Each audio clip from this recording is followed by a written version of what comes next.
So you're totally in control of your LinkedIn profile. So if you, say you used to be a teacher and now you sell tablecloths, I don't know where I got that example from, you can just change your profile on LinkedIn and change the details. You can keep the history in there, in your career history if you want to. You can lose it if you want to. It's entirely up to you. And you can put it back in later if you decide you want to go back to being a teacher. So I think there's this fear around the profile that, it has to have everything in it. I think that's because we're seeing it as a resume. As a resume, and yes. resume gaps are dangerous. They can be, yeah. I had a stint in recruitment. Yeah. Yeah, this is my career path. But anyway, no neurospice in this here at all. None. Where to go? But yeah, I think that's that mindset of still seeing it as a resume. Yeah. If we still keep seeing it as a resume, and you can't have a gap, you must fill it all in. You have to have all of your history because it has to tick boxes. Yeah. What boxes are you trying to tick here? Yeah, there are no boxes to tick on LinkedIn, and no one cares on LinkedIn that you worked in McDonald's between 1992 and 1994 and that, what you got for your HSC. Like, it's all irrelevant, unless you're looking to get into uni, your HSC score is irrelevant. Well, even then, as a mature age student, doesn't matter. It's completely irrelevant now. Yeah.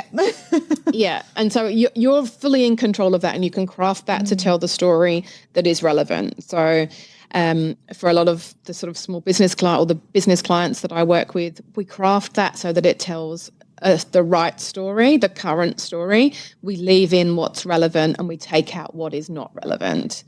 For example, mine hasn't changed that much because my career history in healthcare is directly relevant to my coaching practice. Yeah. So that's all still there. But for what I do, my stint working at a dog boarding facility is probably not that relevant. Probably not, no. To what I do these days. So you could lose that. So that can go. Yeah. And build your credibility and those trust factors in your LinkedIn profile that are relevant to what you do now. And there's lots of those in LinkedIn that you can use. Such as? Well, one of my favourites is the recommendations section in LinkedIn. Oh, okay. So you can request someone to write you a recommendation, or you can write someone a recommendation. Yep. I love doing these. I really like it.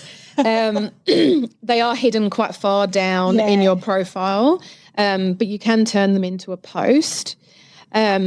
But it's a really good way of demonstrating sort of trust and credibility in that way. It's also a really good way if you're in business to share goodwill between business owners. If you're happy, if you're really happy with a service, write a LinkedIn recommendation or a Google review or both. Or both. Yeah.